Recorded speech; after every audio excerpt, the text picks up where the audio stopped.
आप सभी को जय मसीह की। शास्त्र का अर्थ निर्धारित करना सबसे महत्वपूर्ण चीजों में से एक है जो एक विश्वासी इस जीवन में कर सकता है। परमेश्वर हमसे यह नहीं कहते कि हमें केवल बाइबल पढ़नी चाहिए। हमें इसका अध्ययन करना चाहिए और इसका सही उपयोग करना चाहिए। 2 तीमुथियुस 2:15। वचन का अध्ययन करना एक कठिन कार्य है। वचन की एक सरसरी परीक्षा कभी कभी बहुत गलत निष्कर्ष निकाल सकती है। इसलिए शब्द का सही अर्थ निर्धारित करने के लिए कई सिद्धांतों को समझना महत्वपूर्ण है। सबसे पहले बाइबल के छात्रों को प्रार्थना करनी चाहिए और पवित्र आत्मा से उन्हें समझ देने के लिए कहना चाहिए, क्योंकि यह उनके कार्यों में से एक है। जब वह अर्थात सत्य का आत्मा आएगा तो वह तुम्हें सब सत्य का मार्ग बताएगा। वह अपने लिए नहीं बोलेंगे। जो कुछ वह सुनेगा वही कहेगा और आने वाली बातें तुम्हें बताएगा। यूहन्ना 16:13। जैसे पवित्र आत्मा ने प्रेरितों को नया नियम लिखने में अगुवाई की, वैसे ही वह वचन को समझने में हमारी अगुवाई करता है।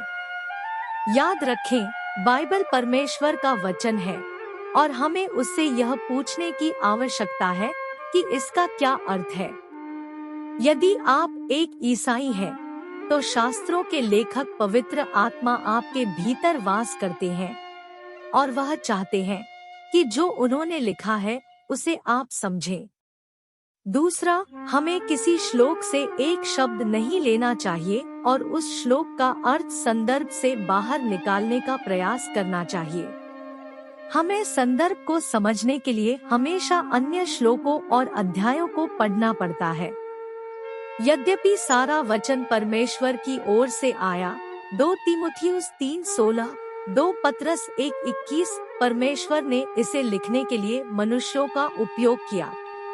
इन लोगों के दिमाग में एक विषय था, लिखने का एक उद्देश्य था और संबोधित करने के लिए एक विशेष विषय था। यह पता लगाने के लिए कि पुस्तक किसने लिखी, किसके लिए लिखी गई, कब लिखी गई और क्यों लिखी गई, हमें बाइबल की उन पुस्तकों की पृष्ठभूमि को पढ़ने की आवश्यकता है जिनका हम अध्ययन कर रहे हैं। पुनः हमें पाठ को अपने लिए बोलने देने पर भी विचार करना चाहिए। कभी कभी लोग अपनी मनचाही व्याख्या प्राप्त करने के लिए शब्दों के साथ अपना अर्थ जोड़ लेते हैं। तीसरा, हमें अपने बाइबल अध्ययन में पूरी तरह स्वतंत्र होने की कोशिश नहीं करनी चाहिए। यह सोचना ढिठाई है कि हम उन लोगों के जीवन भर के कामों से ज्ञान प्राप्त नहीं कर सकते हैं जो वचन को पढ़ते हैं। बेशक कुछ लोग बाइबल के पास इस विचार के साथ आते हैं कि वे केवल पवित्र आत्मा पर भरोसा कर सकते हैं और वे वचन के सभी छिपे हुए सत्यों की खोज करेंगे। पवित्र आत्मा देकर मसीह ने लोगों को मसीह की देह में आत्मिक वरदान दिए हैं। इन आत्मिक वरदानों में से एक शिक्षा है। इफिसियों 4:11 से 12, 1 कुरिन्थियों 12:28।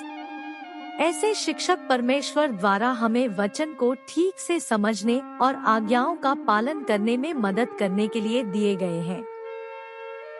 अन्य विश्वासियों के साथ बाइबल का अध्ययन करना परमेश्वर के वचन की सच्चाई को समझने और लागू करने में एक दूसरे की मदद करना हमेशा बुद्धिमानी है। तो संक्षेप में बाइबल का अध्ययन करने का सही तरीका क्या है? सबसे पहले हमें समझ देने के लिए प्रार्थना और नम्रता के द्वारा पवित्र आत्मा पर भरोसा करना चाहिए। दूसरा, हमें हमेशा इसके संदर्भ में वचन का अध्ययन करना चाहिए, यह पहचानते हुए कि बाइबल स्वयं के लिए बोलती है।